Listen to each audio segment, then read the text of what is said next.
ओम प्रदोष व्रत कथा। सूत जी बोले, अब मैं मंगल त्रयोदशी प्रदोष व्रत का विधि विधान कहता हूँ। मंगलवार का दिन व्याधियों का नाशक है। इस व्रत में एक समय व्रती को गेहूँ और गुड़ का भोजन करना चाहिए। इस व्रत के करने से मनुष्य की सभी पापों व रोगों से मुक्त हो जाता है। इसमें किसी प्रकार का संशय नहीं है। अब मैं आपको उस बुढ़िया की कथा सुनाता हूँ जिसने यह व्रत किया, वह मोक्ष को प्राप्त हुई। अत्यंत प्राचीन काल की घटना है। एक नगर में एक बुढ़िया रहती थी। उसके मंगलिया नाम का एक पुत्र था। वृद्धा को हनुमान जी पर बड़ी श्रद्धा थी। वह प्रत्येक मंगलवार को हनुमान जी का व्रत रखकर यथाविधि उनका भोग लगाती थी। इसके अलावा मंगलवार को एक न तो घर लीपती थी और न ही मिट्टी खोदती थी। इसी प्रकार से व्रत रखते हुए जब उसे काफ़ी दिन बीत गए तो हनुमान जी ने सोचा कि चलो आज इस वृद्धा की श्रद्धा की परीक्षा करें। वे साधु का वेश बनाकर उसके द्वार पर जा पहुँचे और पुकारा, हे है कोई हनुमान का भक्त जो हमारी इच्छा पूरी करे।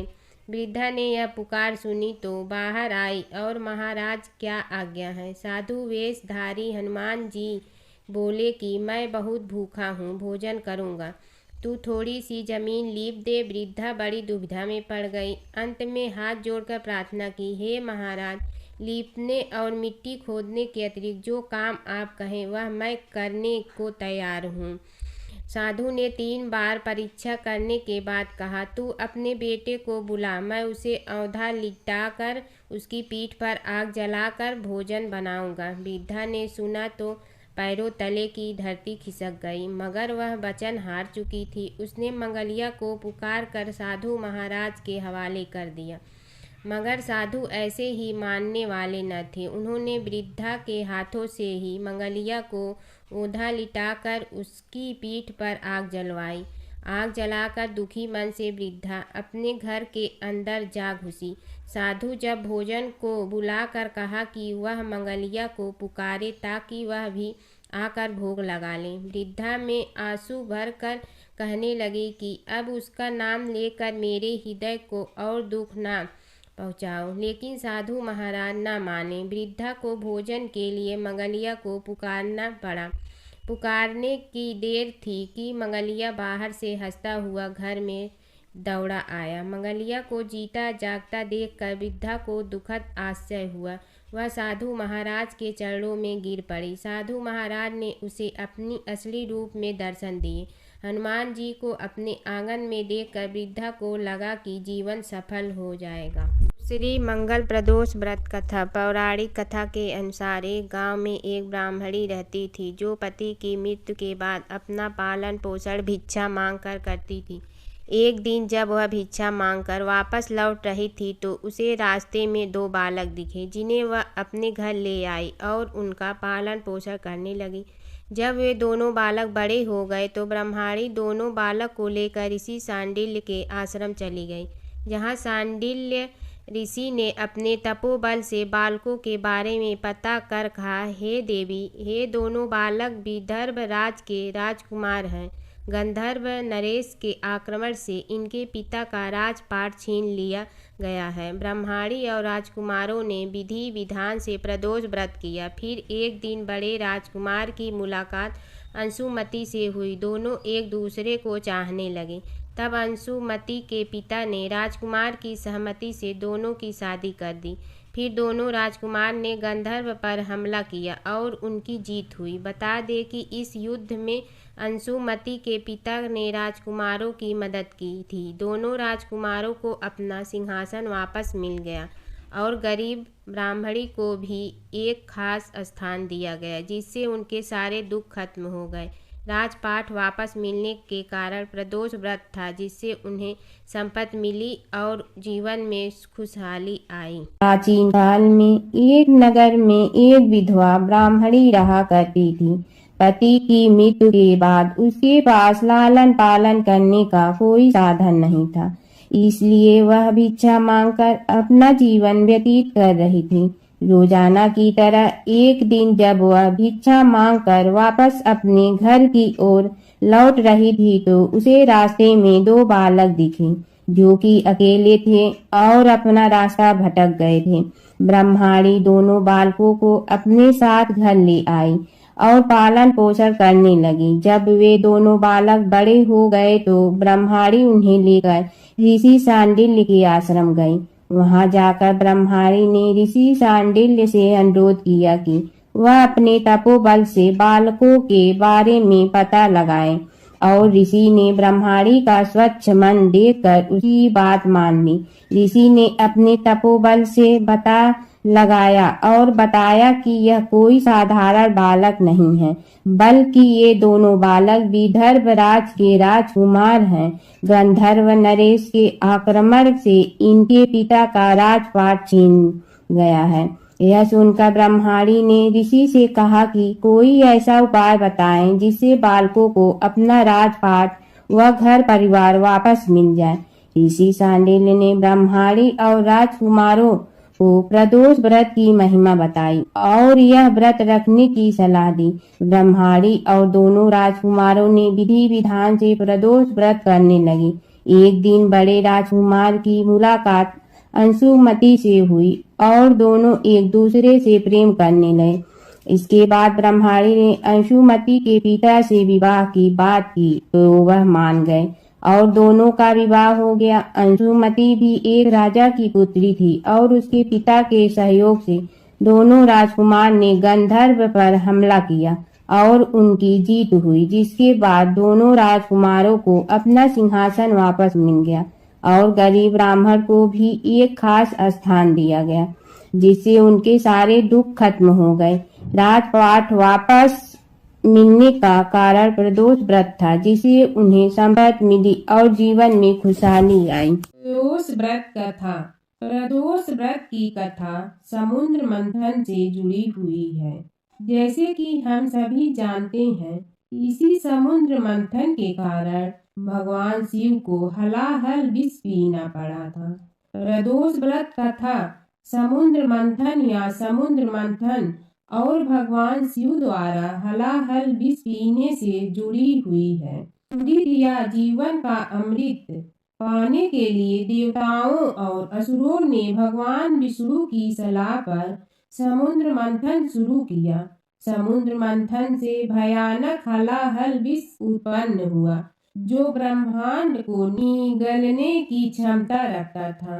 भगवान शिव देवताओं और राक्षसों के बचाव में आए और उन्होंने हलाहल विष पी लिया।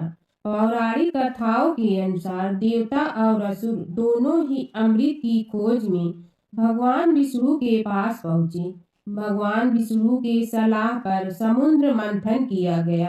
इस समुद्र मंथन में कीमती रत्न, आभूषण इत्यादि देवताओं और असुरों के द्वारा प्राप्त किया गया। साथ ही अमृत और हलाहल विष प्राप्त हुए। यह हलाहल विष इतना ज्यादा जहरीला और खतरनाक था कि यह पूरे ब्रह्मांड को नष्ट कर सकता था। इसलिए ब्रह्मांड की रक्षा हेतु भगवान शिव ने इस हलाहल विष को अपने कंठ में धारण कर लिया। राक्षसों और देवताओं ने समुद्र मंथन जारी रखा और अंततः चंद्र पखवाड़े के 12वें दिन उन्हें अमृत मिला। 13वें दिन देवताओं और असुरों ने भगवान शिव को धन्यवाद दिया। माना जाता है कि भक्ति से प्रसन्न होकर भगवान शिव ने नंदी बैल के सिंहों के बीच नृत्य किया था। जिस समय शिव अत्यंत प्रसन्न थे, वह प्रदोष काल या गोधूली समय था। ऐसा माना जाता है कि भगवान शिव इस अवधि के दौरान बेहद प्रसन्न होते हैं और सभी भक्तों को आशीर्वाद देते हैं और त्रयोदशी के दिन प्रदोष काल के दौरान उनकी इच्छाओं को पूरा करते हैं। प्रदोष को प्रदोष कहने के पीछे एक कथा जुड़ी है। संक्षेप में यह कि चंद्र को क्षय रोग था, जिसके चलते उन्हें मृत्यु तुल्य कष्टों को झेलना पड़ा। भगवान शिव ने उस दोष का निवारण कर उन्हें त्रयोदशी के दिन पुनः जीवन प्रदान किया था। अतः इसीलिए इस दिन को प्रदोष कहा जाने लगा। हालांकि प्रत्येक प्रदोष की व्रत कथा अलग अलग है। स्कंद पुराण में प्रदोष व्रत के महात्म्य का वर्णन मिलता है। इस व्रत को करने से सभी तरह की मनोकामना पूर्ण होती है। इसमें एक विधवा ब्राह्मणी और शांडिल्य ऋषि की कथा के माध्यम से इस व्रत की महिमा का वर्णन मिलेगा। पद्म पुराण की एक कथा के अनुसार चंद्रदेव जब अपनी 27 पत्नियों में से सिर्फ एक रोहिणी से ही सबसे ज़्यादा प्यार करते थे और बाकी 26 को उपेक्षित रखते थे, जिसके चलते उन्हें श्राप दे दिया था, जिसके चलते उन्हें कुष्ठ रोग हो गया था। ऐसे में अन्य देवताओं की सलाह पर उन्होंने शिव जी की आराधना की और जहाँ आराधना की वहीं एक शिवलिंग स्थापित किया। शिव जी ने प्रसन्न होकर उन्हें न केवल दर्शन दिए बल्कि उनका कुष्ठ रोग भी ठीक कर दिया। चंद्रदेव का एक नाम सोम भी है। उन्होंने भगवान शिव को ही अपना नाथ स्वामी मानकर वहाँ तपस्या करने लगा। इस स्थान का नाम सोमनाथ हो गया। भगवान शिव और माता सती की कथा। दक्ष प्रजापति की सभी पुत्रियां गुणवती थीं, फिर भी दक्ष के मन में संतोष नहीं था। वे चाहते थे उनके घर में एक ऐसी पुत्री का जन्म हो जो सर्व शक्ति संपन्न हो एवं सर्व विजयिनी हो। अतः दक्ष एक ऐसी ही पुत्री के लिए तप करने लगे। तप करते करते अधिक दिन बीत गए तो भगवती आद्या ने प्रकट होकर कहा, मैं तुम्हारे तप से प्रसन्न हूँ। तुम किस कारण तप कर रहे हो? दक्ष ने तप करने का कारण बताया तो माँ बोली, मैं स्वयं पुत्री रूप में तुम्हारे यहाँ जन्म धारण करूँगी। मेरा नाम होगा सती। मैं सती के रूप में जन्म लेकर अपनी लीलाओं का विस्तार करूँगी। फलतः भगवती आद्या ने सती रूप में दक्ष के यहाँ जन्म लिया। सती दक्ष की सभी पुत्रियों में सबसे अलौकिक थी। सती ने बाल्यावस्था में ही कई ऐसे अलौकिक आश्चर्यचकित करने वाले कार्य कर दिखाई थी। इन्हें देखकर स्वयं दक्ष को भी विस्मयता होती रहती थी। जब सती विवाह योग्य हो गई तो दक्ष को उनके लिए वर की चिंता होने लगी। उन्होंने ब्रह्मा जी से इस विषय में परामर्श किया। ब्रह्मा जी ने कहा, सती आद्या की अवतार है। मैं आद्या आदि शक्ति और शिव आदि पुरुष है। अतः सती के विवाह के लिए शिव ही योग्य और उचित वर है। दक्ष ने ब्रह्मा जी की बात मानकर सती का विवाह भगवान शिव के साथ कर दिया। सती कैलाश में जाकर भगवान शिव के साथ रहने लगी। भगवान शिव के दक्ष के दामाद थे, किंतु किसी वजह से दक्ष के हृदय में भगवान शिव के प्रति बैर और विरोध भाव पैदा हो गया। एक बार देवलोक में ब्रह्मा ने धर्म के निरूपण के लिए एक सभा का आयोजन किया था। सभी बड़े बड़े देवता सभा में एकत्र हुए। भगवान शिव भी इस सभा में बैठे थे। सभा मंडल में दक्ष का आगमन हुआ। दक्ष के आगमन पर सभी देवता उठकर खड़े हो गए, पर भगवान शिव खड़े नहीं हुए। उन्होंने दक्ष को प्रणाम भी नहीं किया। फलतः दक्ष ने अपमान का अनुभव किया। केवल यही नहीं, उनके हृदय में भगवान शिव के प्रति ईर्ष्या की आग जल उठी। वे उनसे बदला लेने के लिए समय और अवसर की प्रतीक्षा करने लगे। एक बार सती और शिव कैलाश पर्वत पर बैठे हुए परस्पर वार्तालाप कर रहे थे। उसी समय आकाश मार्ग से कई विमान कनखल की ओर जाते हुए दिखाई पड़े। सती ने उन विमानों को देखकर भगवान शिव से पूछा, प्रभु ये सभी विमान किसके हैं और कहाँ जा रहे हैं? भगवान शंकर ने उत्तर दिया, आपके पिता ने बड़े यज्ञ का आयोजन किया है। समस्त देवता और देवांगनाएं इन विमानों में बैठकर उसी यज्ञ में सम्मिलित होने के लिए जा रहे हैं। इस पर सती ने दूसरा प्रश्न किया, क्या मेरे पिता ने आपको यज्ञ में सम्मिलित होने के लिए नहीं बुलाया? भगवान शंकर ने उत्तर दिया, आपके पिता मुझसे बैर रखते हैं, फिर वे मुझे क्यों बुलाने लगे? सती मन ही मन सोचने लगी, फिर बोली, यज्ञ के इस अवसर पर अवश्य मेरी सभी बहनें आएंगी।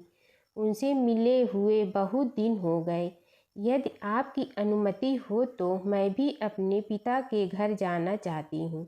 यज्ञ में सम्मिलित हो लूँगी और बहनों से भी मिलने का अवसर मिलेगा।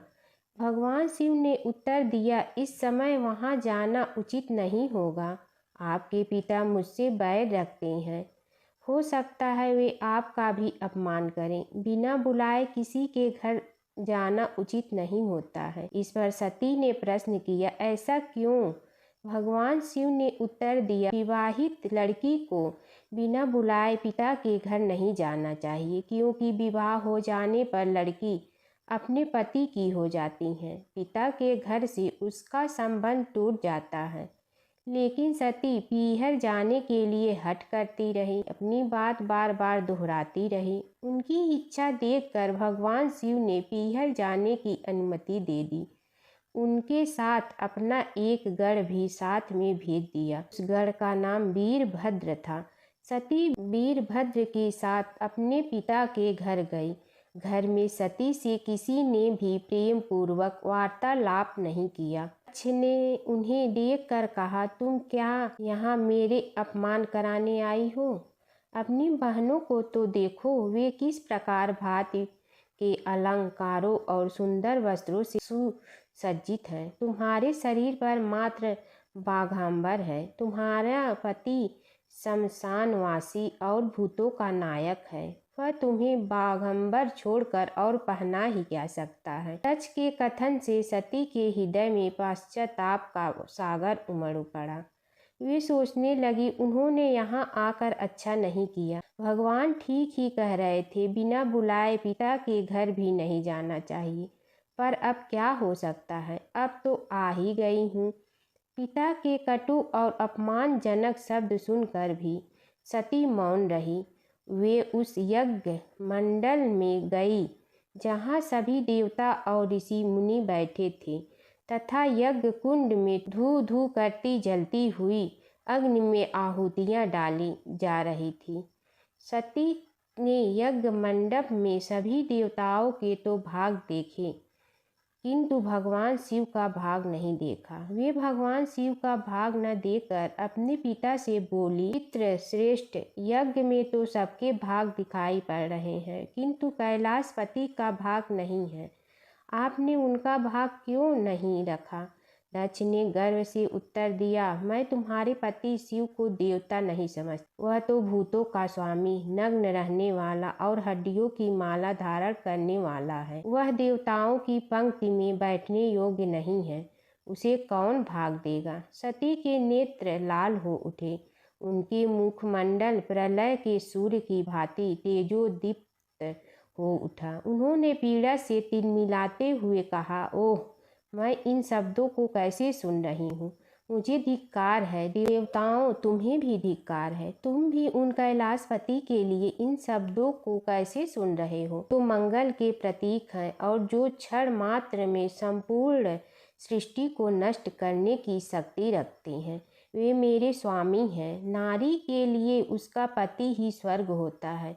जो नारी अपने पति के लिए अपमानजनक शब्दों को सुनती है, नरक में जाना पड़ता है। पृथ्वी सुनो, आकाश सुनो और देवताओं तुम भी सुनो। मेरे पिता ने मेरे स्वामी का अपमान किया है। मैं अब एक क्षण भी जीवित रहना नहीं चाहती। सती अपने कथन को समाप्त करती हुई यज्ञ के कुंड में कूद पड़ी। जलती हुई आहुतियों के साथ उनका शरीर भी जलने लगा। यज्ञ मंडप में खलबली पैदा हो गई। हाहाकार मच गया। देवता उठकर खड़े हो गए। वीरभद्र क्रोध से कांप उठे। वे उछल उछल कर यज्ञ का विध्वंस करने लगे। यज्ञ मंडप में भगदड़ मच गई। देवता और ऋषि मुनि भाग खड़े हुए। वीरभद्र ने देखते ही देखते दक्ष का मस्तक काट कर फेंक दिया। समाचार भगवान शिव के कानों में भी पड़ा। वे प्रचंड आंधी की भांति कनखल जा पहुँचे।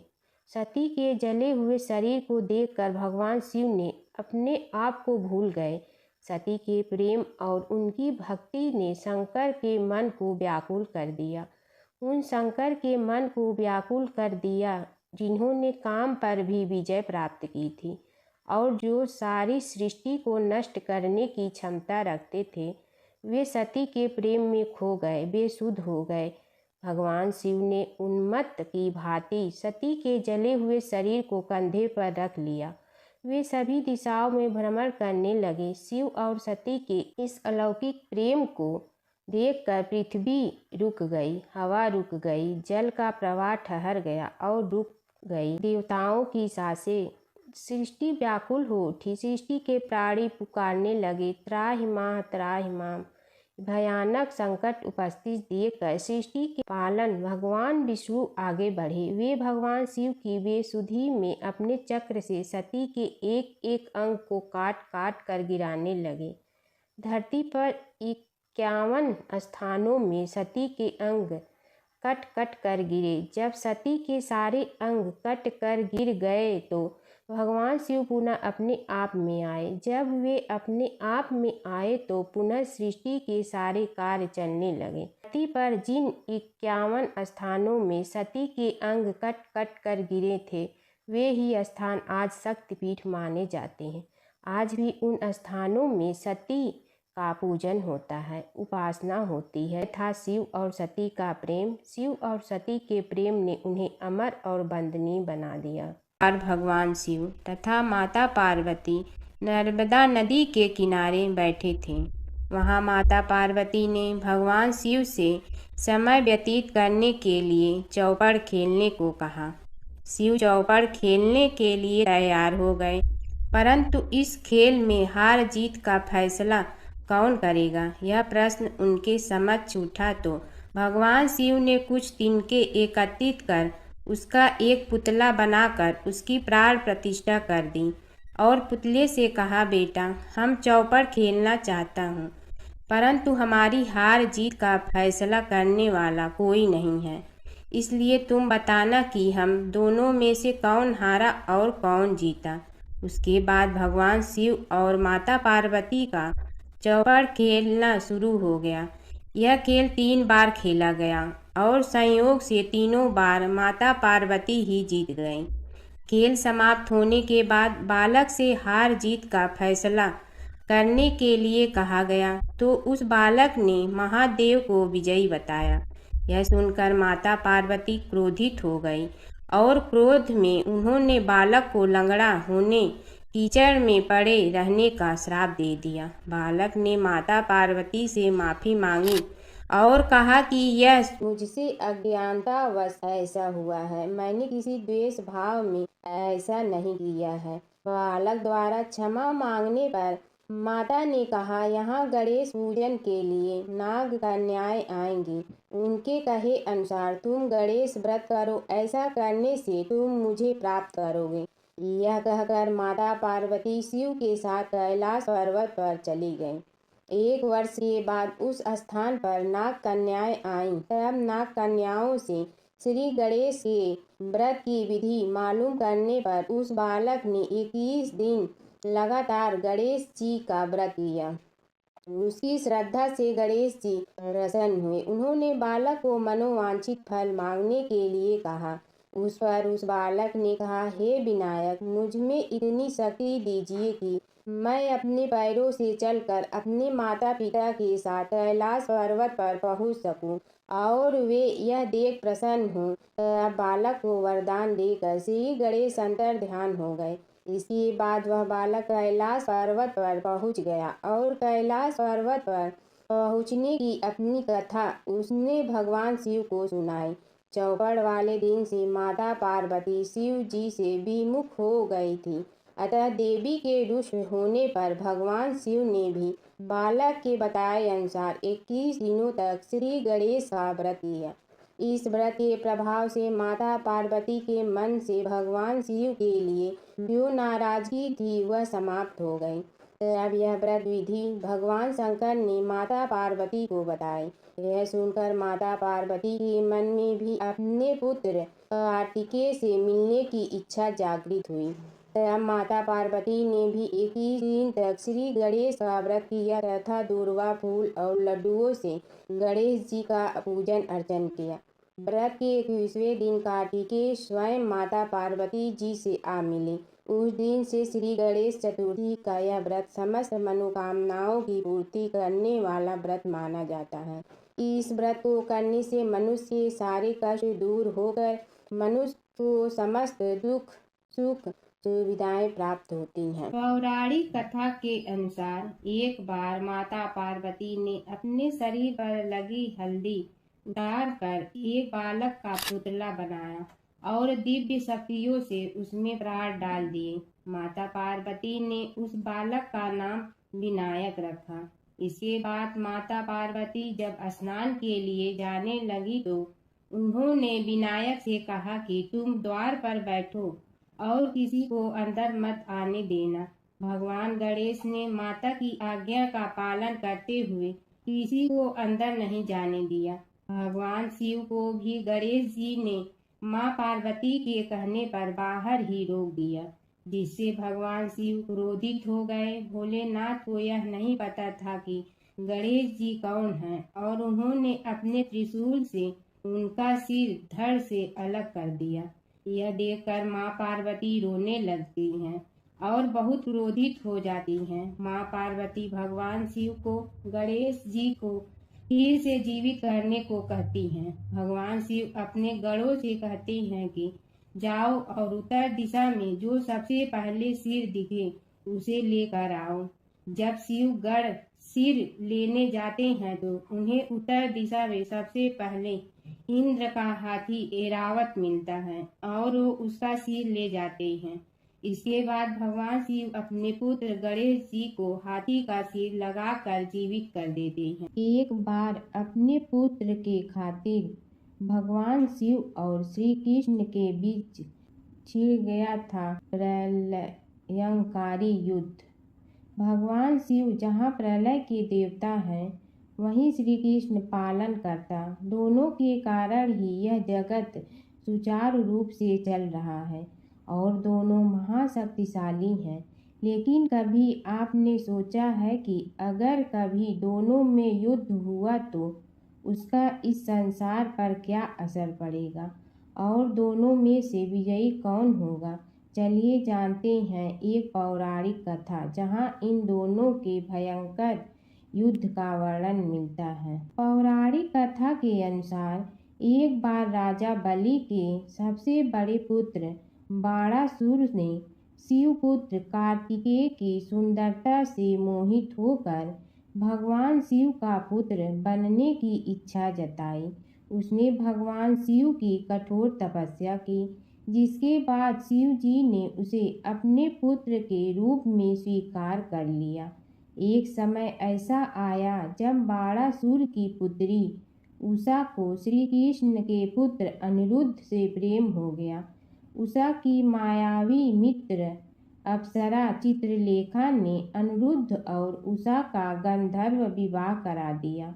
जब बाणासुर को यह बात पता चली तो उसने अनिरुद्ध का अपहरण कर उसे अपना बंदी बना लिया।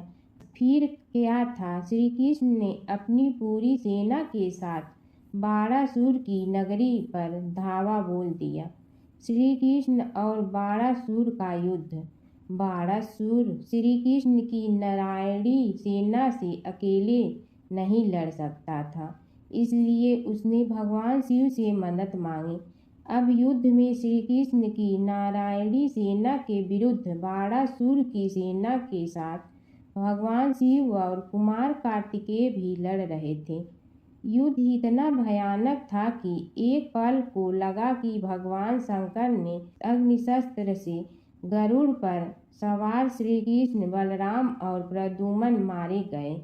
लेकिन उसी समय श्री कृष्ण ने वरुणास्त्र का प्रयोग कर महादेव के अग्नेस्त्र को शांत कर दिया। फिर शिव जी के अस्त्रों के जवाब में श्री कृष्ण ने वैष्णवास्त्र का प्रयोग किया, जिससे संपूर्ण जगत अंधकार में डूब गया। गुस्से में भगवान शंकर ने 4 पंखा वाला बाण अपने हाथ में ले लिया तो श्री कृष्ण ने जीभरास्त्र उठाया। इस तरह यह युद्ध समय के साथ विकराल हो गया और इस युद्ध से समस्त सृष्टि में हाहाकार मच गया। तब ब्रह्मा जी को युद्ध रोकने आना पड़ा। उन्होंने दोनों को सारी स्थिति स्पष्ट की कि किस प्रकार उनके युद्ध से संसार का विनाश हो रहा है। उनके समझाने के बाद महादेव युद्ध में पीछे हट गए, लेकिन कार्तिकेय और बाणासुर भगवान श्री कृष्ण से युद्ध करते रहे। जब श्री कृष्ण ने बाणासुर को परास्त किया, अंत में भगवान श्री कृष्ण ने युद्ध में बाणासुर को पराजित करने के लिए अपना सुदर्शन चक्र प्रयोग किया और उसकी मदद से बाणासुर के सहस्त्र भुजाओं को काट डाला। जैसे ही श्री कृष्ण अपने चक्र से उसका वध करने लगे, कार्तिकेय के साथ महादेव वहां फिर से पहुंच गए, लेकिन इस बार उन्होंने युद्ध करने के बजाय श्री कृष्ण से बाणासुर को माफ करने का अनुरोध किया। भगवान शिव ने श्री कृष्ण से कहा कि मैंने इसे अभय दान दिया है, इसलिए अगर आप इसका वध कर देंगे तो मेरा वचन झूठा पड़ जाएगा। शिव जी के ऐसा कहने पर श्री कृष्ण ने बाणासुर को क्षमा कर दिया और अनिरुद्ध, उषा सहित अपनी पूरी सेना लेकर वहां से चल दिए। बाणासुर को आज भी अजर अमर माना जाता है और बाद में भगवान शिव के उसे अपने गढ़ों में शामिल कर लिया। शिव के गढ़ नंदी का कथा। नंदी कैसे बने शिव के गढ़? शिव की घोर तपस्या के बाद शीलाद ऋषि ने नंदी को पुत्र रूप में पाया था। शीलाद ऋषि ने अपने पुत्र नंदी को संपूर्ण वेदों का ज्ञान प्रदान किया। एक दिन शीलाद ऋषि के आश्रम में मित्र और वरुण नाम के 2 दिव्य ऋषि पधारे। नंदी ने अपने पिता की आज्ञा से उन ऋषियों की उन्होंने अच्छे से सेवा की। जब ऋषि जाने लगे तो उन्होंने शीलाद ऋषि को तो लंबी उम्र और खुशहाल जीवन का आशीर्वाद दिया, लेकिन नंदी को नहीं। तब शीलाद ऋषि ने उनसे पूछा कि उन्होंने नंदी को आशीर्वाद क्यों नहीं दिया। इस पर ऋषियों ने कहा कि नंदी अल्पायु है। यह सुनकर शीलाद ऋषि चिंतित हो गए। पिता की चिंता को नंदी ने जानकर पूछा, क्या बात है पिताजी? तब पिताजी ने कहा कि तुम्हारी अल्पायु के बारे में ऋषि कह गए हैं, इसीलिए मैं चिंतित हूँ। यह सुनकर नंदी हंसने लगा और कहने लगा कि आपने मुझे भगवान शिव की कृपा से पाया है, तो मेरी उम्र की रक्षा भी वही करेंगे। आप क्यों चिंता करते हैं? इतना कहते ही नंदी भुवन नदी के किनारे शिव की तपस्या करने के लिए चले गए। कठोर तप के बाद शिव जी प्रकट हुए और कहा, वरदान मांगो वत्स। तब नंदी ने कहा कि मैं उम्र भर आपके सानिध्य में रहना चाहता हूँ। नंदी के समर्पण से प्रसन्न होकर भगवान शिव ने नंदी को पहले अपने गले लगाया और उन्हें बैल का चेहरा देकर उन्हें अपने वाहन, अपना दोस्त, अपने गढ़ों में सर्वोत्तम के रूप में स्वीकार कर। एक बार एक नगर में एक मालिन रहती थी। उसके पति चल बसे थे। उसका एक 4 साल का पुत्र था। उसकी सास कठोर हृदय की स्त्री थी। वह बहू को बहुत तकलीफ देती थी। एक दिन सास ने बहू और पोते को घर से निकाल दिया।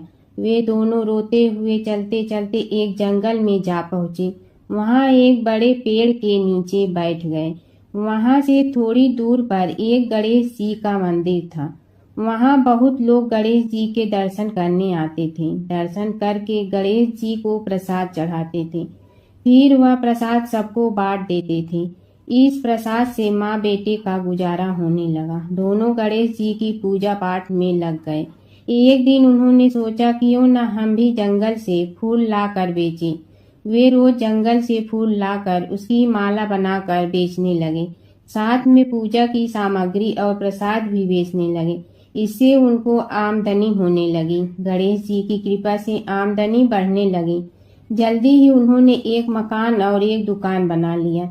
एक राजा की लड़की मंदिर में रोज पूजा करने आती थी। मालिन के बेटे को देखकर राजकुमारी उस पर मोहित हो गई और उससे विवाह करने की सोचने लगी। उसने अपनी भाभी से अपने मन की बात कही। भाभी अनुभवी थी। उसने कहा, ये तो मालिन का बेटा है और तुम एक राजा की बेटी हो। यदि तुमने उससे विवाह किया तो तुम्हारी बहुत बेइज्जती होगी। पर राजकुमारी अपनी बात पर अड़ी रही। उसने कहा, मैंने तो प्रतिज्ञा कर ली है कि उसी से विवाह करूंगी। भाभी ने घर जाकर सारी बात राजा को बता दी। राजा ने मना नहीं किया और विवाह के लिए तैयार हो गए। उन्होंने बड़े धूमधाम से बेटी का विवाह मालिन के बेटे के साथ कर दिया। मालिन ने सबसे पहले बेटे बहू को गणेश जी के मंदिर में ले जाकर पूजा पाठ करवाया और गणेश जी का आशीर्वाद दिलवाया। इसके बाद पूरे नगर में यह बात फैल गई कि गणेश जी की पूजा करने से सब दुख कष्ट दूर हो जाते हैं। इस बात पर सुनते ही नगर के सभी लोग मंदिर आने लगे। मालिन और उसके बेटे की बिक्री और बढ़ गई। उधर उसकी सास के बुरे दिन आ गए। अन्नदाता उससे रूठ गए और वह भूखों मरने लगी। एक दिन वह रोती धोती उसी गणेश जी के मंदिर में आ पहुंची। वहां वह मालिन के बेटे से बोली, मैं भूखी हूँ, मुझे रोटी कपड़ा दे दो, इसके बदले में तुम्हारा सारा काम कर दूंगी। लड़के को दया आ गई और उसे काम पर रख लिया। उसने अपनी दादी को नहीं पहचाना। जब मालिन घर आई तो उसने सास को पहचान लिया। वह सास से बोली, सासू जी आप यहाँ कैसे? सास ने पोते की तरफ इशारा करके कहा, मेरी इस सेठ के यहाँ नौकरी लग गई है। बहू बोली, यह आपका पोता है और यह घर भी आपका ही है, यह दुकान भी आपकी ही है। जब आपने हमें घर से निकाला तब गणेश जी ने हमारी रक्षा की। बहू की बात सुनकर सास बोली, मेरी करनी मैं भोगूंगी। बहू बोली, सासू जी अब आप हमारे यहाँ रहो और पोते का सुख देखो। हे गणेश जी महाराज, जैसा सुख आपने मालिन को दिया वैसा ही सुख सबको देना। एक समय की बात है, एक भाई बहन रहते थे। बहन का नियम था कि वह अपने भाई का चेहरा देखते ही खाना खाती थी। हर रोज वह सुबह उठती थी और जल्दी जल्दी सारा काम करके अपने भाई का मुंह देखने के लिए उसके घर जाती थी। एक दिन रास्ते में एक पीपल के नीचे गणेश जी की मूर्ति रखी थी। उसने भगवान के सामने हाथ जोड़कर कहा कि मेरे जैसा अमर सुहाग और मेरे जैसा अमर पीहर सबको दीजिए। यह कहकर वह आगे बढ़ जाती है। जंगल के झाड़ियों के कांटे उसके पैरों में चुभा करते थे। एक दिन भाई के घर पहुंची और भाई का मुंह देखकर बैठ गई तो भाभी ने पूछा, पैरों में क्या हो गया है? यह सुनकर उसने भाभी को जवाब दिया कि रास्ते में जंगल के झाड़ियों के गिरे हुए कांटे पांव में चुभ गए हैं। जब वह वापस अपने घर आ जाए तब भाभी ने अपने पति से कहा कि रास्ते को साफ करवा दो, आपकी बहन के पांव में बहुत सारे कांटा चुभ गए हैं। भाई ने तब कुल्हाड़ी लेकर सारी झाड़ियों को काटकर रास्ता साफ कर दिया। इससे गणेश जी का स्थान भी वहां से हट गया। यह देखकर भगवान गुस्सा हो गए और उसके भाई के प्राण हर लिए। लोग अंतिम संस्कार के लिए जब भाई को ले जा रहे थे तब उसकी भाभी रोते हुए लोगों से कही, थोड़ी देर रुक जाओ, उसकी बहन आने वाली है। वह अपने भाई का मुंह देखे बिना नहीं रह सकती है, उसका यह नियम है। तब लोगों ने कहा, आज तो देख लेगी पर कल कैसे देखेगी?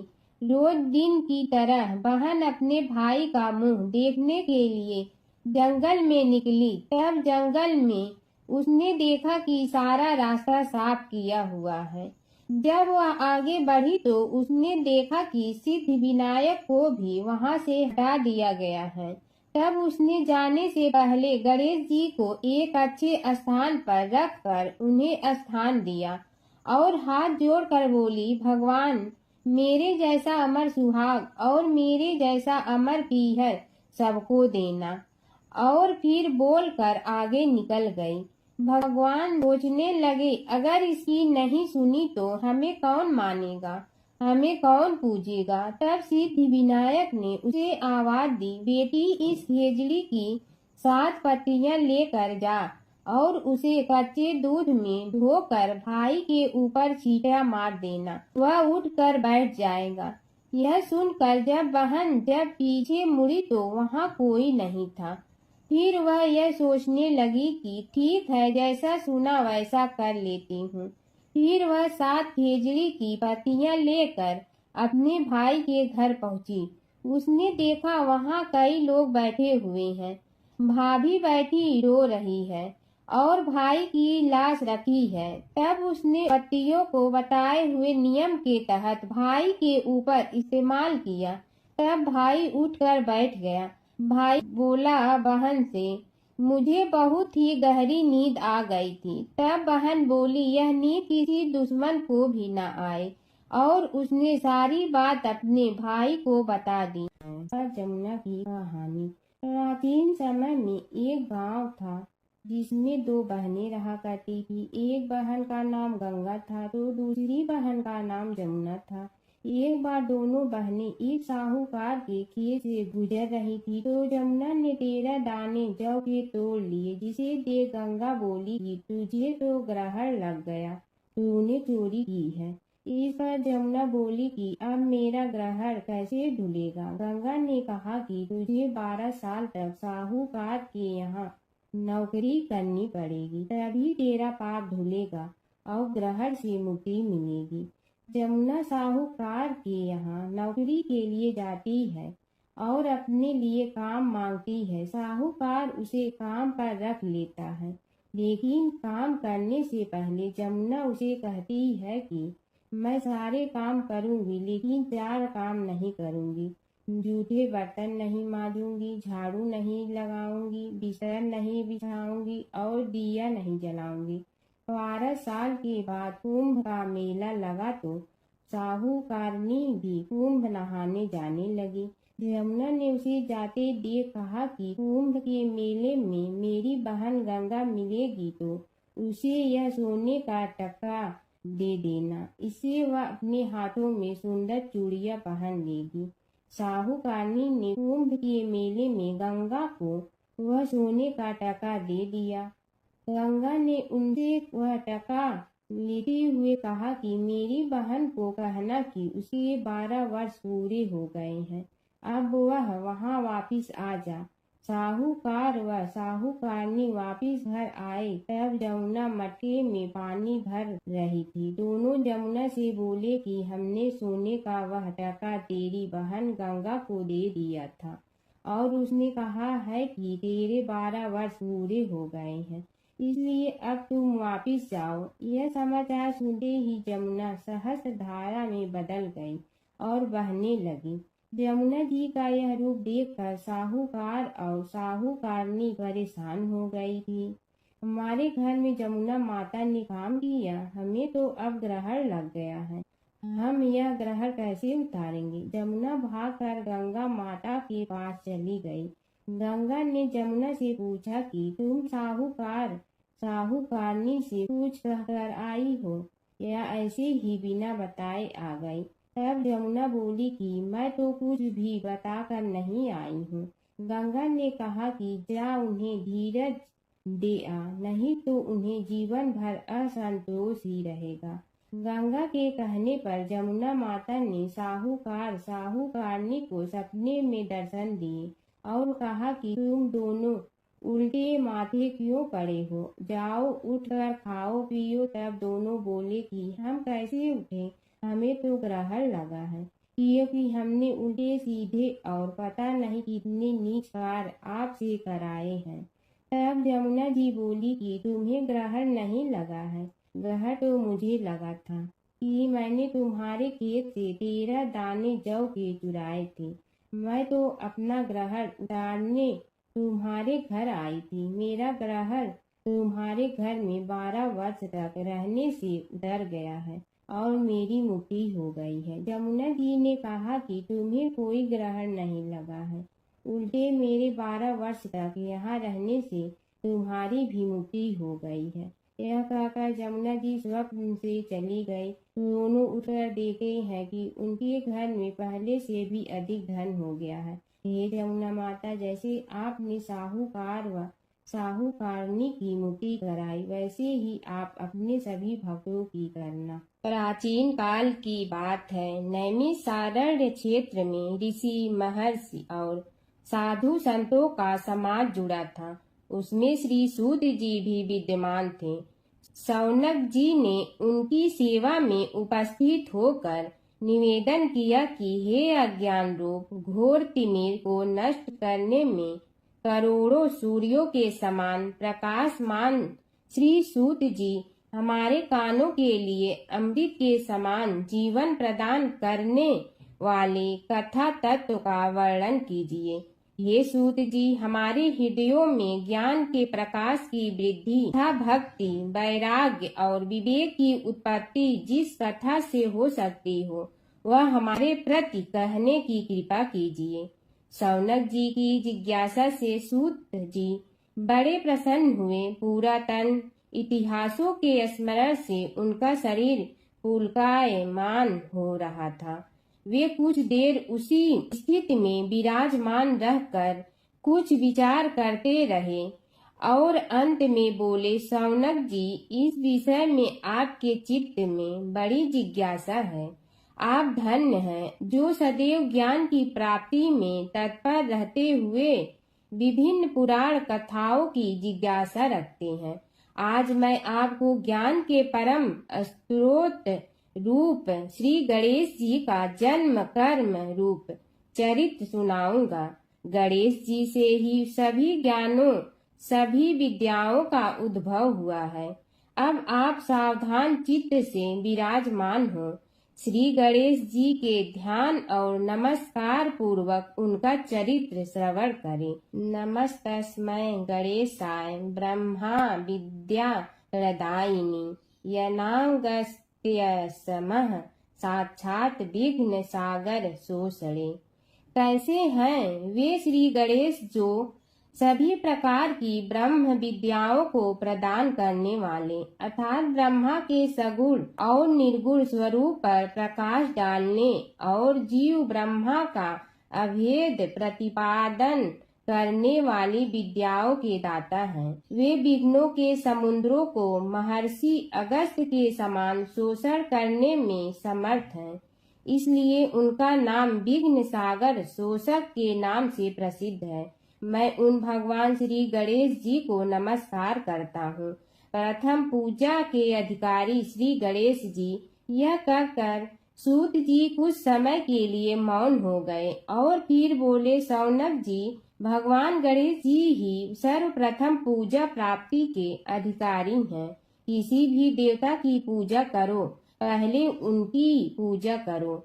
शौनक जी ने निवेदन किया, हे भगवान, हे सूत, सर्वप्रथम यह बताने की कृपा कीजिए कि गणेश जी को प्रथम पूजा का अधिकार किस प्रकार प्राप्त हुआ। इस विषय में मेरी बुद्धि मोह को प्राप्त हो रही है कि सृष्टि रचयिता ब्रह्मा जी, पालन करता भगवान नारायण और संहार करता शिव जी में से किसी को प्रथम पूजा का अधिकारी क्यों नहीं माना गया। यह त्रिदेव ही तो सबसे बड़ा देवता माने जाते हैं। सूत जी ने कहा, शौनक जी, यह भी एक रहस्य ही है। देखो, अधिकार मांगने से नहीं मिलता, इसके लिए योग्यता होनी चाहिए। संसार में अनेकों देवी देवताएं पूजे जाते हैं। पहले जो जिसका इष्ट देव होता है वह उसी की पूजा किया करता है। इससे बड़े देवताओं के महत्व में कमी आने की आशंका उत्पन्न हो गई। इस कारण देवताओं में परस्पर विवाद होने लगा।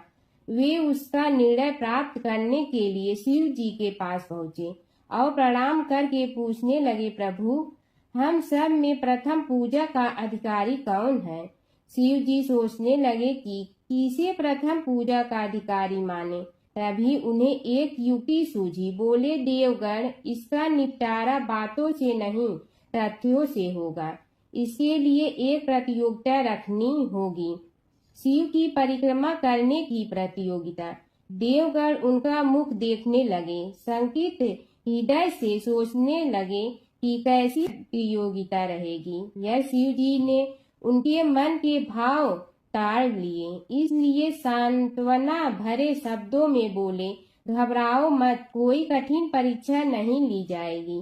बस इतना ही कि सभी अपने अपने वाहनों पर चढ़कर संसार की परिक्रमा करो और फिर यहाँ लौट आओ। जो पहले लौटेगा वही सर्वप्रथम पूजा का अधिकारी होगा। अब क्या देर थी, सभी अपने अपने वाहन पर चढ़कर दौड़ पड़े। किसी का वाहन गजराज था तो किसी का सिंह, किसी का भैंसा तो किसी का मृग, किसी का हंस तो किसी का उल्लू, किसी का अश्व तो किसी का श्वान। अभिप्राय यह है कि वाहनों को विविधता के दर्शन उस समय जितने भले प्रकार से हो सकते थे उतने अन्य समय में नहीं। सबसे गया बीता वाहन गणेश जी का था मूषक, उससे चूहा भी कहते हैं। ऐसे वाहन के बल भरोसे इस प्रतियोगिता में सफल होना तो क्या, सम्मिलित होना भी हास्यास्पद है। गणेश जी ने सोचा, छोड़ो, क्या होगा प्रतियोगिता में भाग लेने से, हम तो यहाँ बैठे रहकर ही तमाशा देखेंगे। वे बहुत देर तक विचार करते रहे। अंत में उन्हें एक युक्ति सूझी। शिव जी स्वयं ही जगदाता हैं, यह संसार उन्हीं का प्रतिबिंब है, तब क्यों न इन्हीं की परिक्रमा कर ली जाए। इनकी परिक्रमा करने से ही संसार की परिक्रमा हो जाएगी। ऐसा निश्चय कर उन्होंने मूषक पर चढ़कर शिव जी की परिक्रमा की और उनके समक्ष जा पहुँचे। शिव जी ने कहा, तुमने परिक्रमा पूर्ण कर ली? उन्होंने उत्तर दिया, जी हाँ। शिव जी सोचने लगे कि इसे तो यहीं घूमते हुए देखा, फिर परिक्रमा कैसे कराया। देवताओं का परिक्रमा करके लौटना आरंभ हुआ और उन्होंने गणेश जी को वहां बैठे देखा तो माथा ठनक गया। फिर भी साहस करके बोले, अरे तुम विश्व की परिक्रमा के लिए नहीं गए? गणेश जी ने कहा, अरे मैं कब का यहाँ आ गया। देवता बोले, तुम्हें तो कहीं भी नहीं देखा। गणेश जी ने उत्तर दिया, देखते कहाँ से, समस्त संसार शिव जी में विद्यमान है। इनकी परिक्रमा करने से ही संसार की परिक्रमा पूर्ण हो गई। सूत जी बोले, शौनक, इस प्रकार गणेश जी ने अपनी बुद्धि के बल पर ही विजय प्राप्त कर ली। उनका कथन सत्य था, इसलिए कोई विरोध करता भी तो कैसे। बस उसी दिन से गणेश जी की प्रथम पूजा होने लगी। शिव ओंकारा प्रभु जय शिव ओंकारा, ब्रह्मा विष्णु सदाशिव अर्धांगी धारा। जय शिव ओंकारा, एकानन चतुरानन पंचानन राजे, हंसासन गरुड़ासन वृषवाहन साजे। जय शिव ओंकारा, दो भुज चार चतुर भुज दस भुज अति सोहे, तीनों रूप निरखते त्रिभुवन जन मोहे। जय शिव ओंकारा, अक्षमाला बनमाला मुंड मलाधारी, चंदन मृग मद सोहे भोले शुभकारी। जय शिव ओंकारा, श्वेतांबर पीतांबर बागंबर अंगे, ब्रह्मादिक सनकादिक प्रेतादिक संगे। जय शिव ओंकारा, करके मध्य कमंडलु और त्रिशूलधारी, सुखकारी दुखहारी जग पालनकारी। जय शिव ओंकारा, ब्रह्मा विष्णु सदा शिव जानत अविवेका, रणवाचर में शोभित ए तीनों एका। जय शिव ओंकारा, त्रिपुर स्वामी जी की आरती जो कोई नर गावे, कहत शिवानंद स्वामी मन वांछित फल पावे। जय शिव ओंकारा प्रभु जय शिव ओंकारा।